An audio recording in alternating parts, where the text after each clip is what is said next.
किराएदार बेटा। उठ जा नालायक, सुबह के 8 बजने को है। तुझे एग्जाम नहीं देना क्या? थोड़ी देर और सोने दीजिए ना पापा।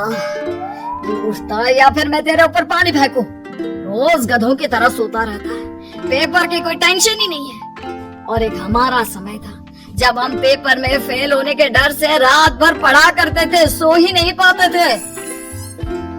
तो क्या आप उसका बदला मुझसे लेंगे? मैं 15 मिनट बाद उठ जाऊंगा, प्लीज जाइए, मुझे डिस्टर्ब मत कीजिए। इतना कहकर रौनक रजाई ढककर फिर से सो जाता है। तू ऐसा नहीं मानेगा, रुक मैं अभी पानी लेकर आता हूँ। बस फिर क्या था, इतना कहकर वो भागते हुए बाथरूम में जाते हैं और पानी की एक बड़ी सी बाल्टी लाकर रौनक के ऊपर फेंक देते हैं। पानी पड़ते ही रौनक झट से उठ जाता है। ये आपने क्या किया पापा? अब तो उठेगा नहीं तो यही करना पड़ेगा ना। वैसे थैंक्स डैड, आपके कारण ना अब मुझे नहाने की भी जरूरत नहीं पड़ेगी। चलिए अब आप माँ से बोलकर मेरे कपड़े निकलवा दीजिए, तब तक मैं ब्रश कर लेता हूँ।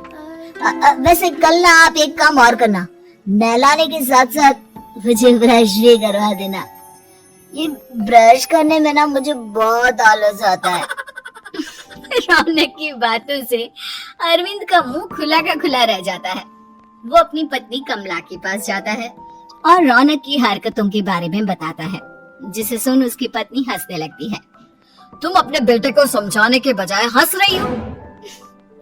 रौनक बच्चा है, धीरे धीरे सुधर जाएगा, आप क्यों उसके पीछे पड़े रहते हो? अभी नहीं सुधरेगा तो कब सुधरेगा? 10वीं क्लास में है रौनक, वो अब कोई बच्चा नहीं रहा। अरविंद की इतना बोलते ही वहाँ रौनक भी आ जाता है। क्या डैड, मैंने आपको एक काम दिया था, वो भी नहीं हुआ आपसे। अरे क्या हुआ बेटा?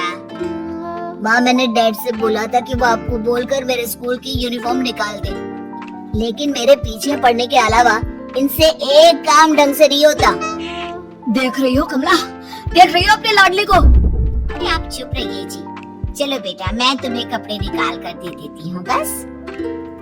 ऐसे ही साल पर साल बीतते जाते हैं, लेकिन रौनक के रवैये में कोई बदलाव नहीं आता। वो पहले से भी ज्यादा आलसी और पूरी तरह अपने माता पिता पर निर्भर हो जाता है। 2 साल बाद पता नहीं कहाँ गायब रहता है पूरे दिन, अब तक तो आ जाना चाहिए था। अरे आप इतनी फिक्र क्यों कर रहे हैं उसकी? दोस्तों के साथ खेल रहा होगा, आ जाएगा अभी। ये कोई टाइम है खेलने का? 10 बजने वाले हैं, इतनी रात में कौन खेलता है? कमला कुछ कहती उससे पहले ही रौनक वहाँ आ जाता है। मम्मी जल्दी से खाना लगा दो, बहुत भूख लग रही है। तुम्हें तब तक खाना नहीं मिलेगा जब तक तुम बता नहीं देते कि इतनी रात गए कहाँ से आ रहे हो। ओह प्लीज डैड, अब आप एसी पे प्रद्युमन बनकर मेरे सर पर बंदूक लेकर मत बैठ जाना। अपनी फालतू की बकवास बंद कर और बता कहाँ से आ रहा है। माँ अब समझाइए ना डैड को। बता देना बेटा, इनको भी तसल्ली हो जाएगी। आप बोल रही हैं तो बता देता हूँ। मैं दोस्तों के साथ मूवी देखने गया था, इसलिए देर हो गई। तो इन सब चीजों में मेरे पैसे उड़ाता है। कभी 1 रुपया कमाने के बारे में सोचा है तूने? जब देखो हवा की तरह पैसे उड़ाता रहता है। माँ अब आप इन्हें चुप करा दीजिए, वरना ना मुझे गुस्सा आ जाएगा। अच्छा क्या कर लेगा? बता ना क्या कर लेगा तू? वैसे बात तो ठीक ही है, मैं कर ही क्या सकता हूँ। पैसे तो फिर भी मैं आपसे ही मांगूंगा ना। चलिए अब ये सब बात छोड़िए और मम्मी मेरे लिए खाना लगा दीजिए। अभी लगा देती हूँ बेटा। मैं बता रहा हूँ कमला, एक दिन ये ऐसे ही बिगड़ जाएगा। उफ़ो, आप क्यों इतना पीछे पड़े रहते हो मेरे बच्चे के? बात की बात में देखेंगे, अभी आप शांति से उसे खाना खाने देंगे। अगले दिन, डैडी मुझे 10,000 रुपया चाहिए। हाँ? अब इतने पैसे क्यों चाहिए तुझे? डैड अब बिना सवाल किए कभी पैसे नहीं दे सकते क्या? जब तक तू बताएगा नहीं तुझे पैसे भी नहीं मिलेंगे। अरे अब आप अपने बेटे को पैसे भी नहीं दे सकते? नालायक, तेरी उम्र के लोग नौकरी करते हैं और एक तू है जो नौकरी करने का नाम ही नहीं लेता कभी। आप लोगों के होते हुए भला मैं नौकरी क्यों करूं? अरे हम कब तक पैसे देंगे तुझे? तुझे भी तो अपने पैरों पर खड़ा होना होगा ना। कौन सा उधार के पैरों पर खड़ा हूँ? अपने ही तो पैरों पर खड़ा हूँ मैं। इसी तरह रौनक दिन प्रतिदिन लापरवाह होता जाता है। उसकी लापरवाही को देखते हुए अरविंद और कमला अपने बेटे की शादी कराने का फैसला लेते हैं और 1 महीने के अंदर अंदर ही रौनक की शादी मेघा नाम की लड़की से करा देते हैं। शादी के कुछ दिन बाद, रौनक, मुझे एक अच्छी सी साड़ी चाहिए, आप ला दोगी ना? हाँ, क्यों नहीं। कितने तक की आती है साड़ी? यही करीब 5,000 तक की। तुम चिंता मत करो, मैं आज ही डैडी से पैसे मांगकर तुम्हारे लिए साड़ी ले आऊंगा। आप कब तक ऐसे ही अपने पापा से पैसे मांगते रहेंगे? कोई अच्छी सी नौकरी क्यों नहीं कर लेते आप? अरे डैड के होते हुए मुझे नौकरी करने की जरूरत ही क्या है? पर आप ऐसे कब तक उनसे पैसे मांगते रहेंगे? कुछ आपको अपने दम पर भी तो करना होगा ना। अब तुम भी बाकी लोगों की तरह मुझे ज्ञान देना शुरू मत कर देना। साड़ी चाहिए ना तुम्हें, मिल जाएगी बस। इतना कहकर रौनक अपने पिता से पैसे मांगने चला जाता है। डैडी, मुझे 5,000 रुपया चाहिए। अब 5,000 क्यों चाहिए तुझे? वो मेघा को साड़ी चाहिए थी। अरविंद आगे बिना कुछ कहे चुपचाप उसे पैसे निकाल कर दे देता है। कुछ दिन बाद, तुम्हें नहीं लगता कमला, रौनक हम पर पहले से भी ज्यादा डिपेंड हो गया है? मुझे तो अब उसके भविष्य की चिंता होने लगी है। कल को हमें कुछ हो गया तो वो क्या करेगा? काश तुमने पहले ये सोच लिया होता तो आज हमारा बेटा इतना लापरवाह नहीं होता। तब मुझे कहाँ पता था कि मेरा लाड प्यार उसे इतना बिगाड़ देगा कि वो इस हद तक लापरवाह बन जाएगा।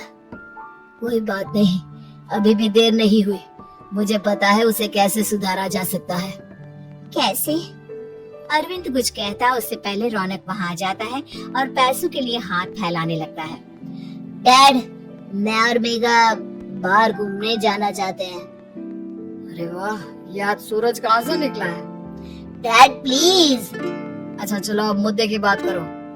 मुझे अब 25,000 चाहिए। अब तुम्हें 1 रुपया भी नहीं मिलने वाला। अगर तुम्हें पैसों की इतनी ही जरूरत है तो कोई ढंग की नौकरी कर लो। मम्मी, आप कुछ कहिए ना डैड को। बेटा, वो गलत क्या बोल रहे हैं? ये सब हम तेरे भले के लिए ही तो कर रहे हैं। मम्मा, मैंने बताया ना आपको, मुझे नहीं करनी कोई जॉब वॉब। तो ठीक है, निकल जाओ हमारे घर से। तुम्हारे जैसे लोगों के लिए मैंने ये घर खड़ा नहीं किया है। जितना ये घर आपका है ना, उतना ही मेरा भी है। मैं कहीं नहीं जाने वाला। जाना तो पड़ेगा ही तुझे, क्योंकि अब मैं तेरा कोई भी खर्चा नहीं उठाने वाला। ठीक है, मत उठाइए मेरा खर्चा। मैं अपने दम पर भी जी सकता हूँ। तो बेशर्मों की तरह अब तक यहाँ क्यों खड़ा है? अपना सामान ले आओ, निकल जाए यहाँ से। रौनक पैर पटकते हुए वहाँ से चला जाता है। घर से निकालना जरूरी है क्या उसे? बिना पैसों के कौन रखेगा उसे किराए पर? अगर उसका भविष्य सुधारना है तो हमें अपने दिल पर पत्थर रखकर ये कदम उठाना ही होगा। दोनों बात कर रहे होते हैं कि रौनक अपनी पत्नी के साथ एक बड़ा सा बैग लेकर घर से निकल जाता है, लेकिन घर से बाहर उसे कोई भी मुफ्त में अपने घर किराए पर नहीं रखता।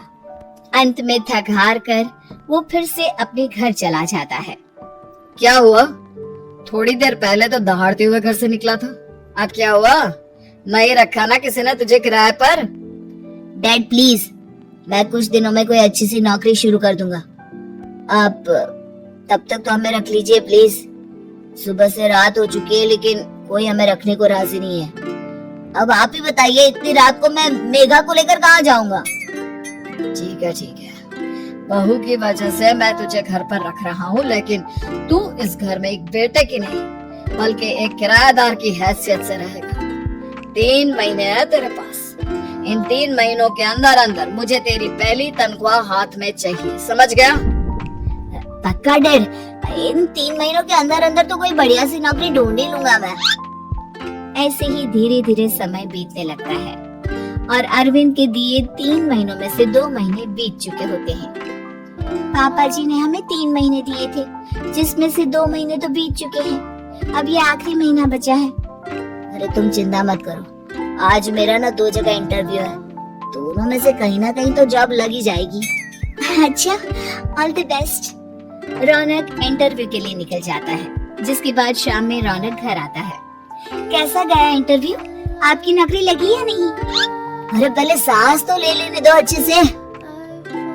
बताइए ना, मुझसे तो जरा भी इंतजार नहीं हो रहा है। वो दरअसल बात यह है कि मेरी नौकरी तो लग चुकी है, लेकिन पैसे बहुत कम है। कितने पैसे हैं? 15,000। इतने में अरविंद और कमला मिठाई का डिब्बा लेकर आ जाते हैं। बधाई हो बेटा। हम जानते थे तेरी जॉब जरूर लगेगी, लेकिन मेरी सैलरी बहुत कम है मम्मा। कम है तो क्या हुआ, धीरे धीरे बढ़ जाएगी। हाँ बेटा, हम तो बस चाहते थे कि तू अपने पैरों पर खड़ा हो जाए।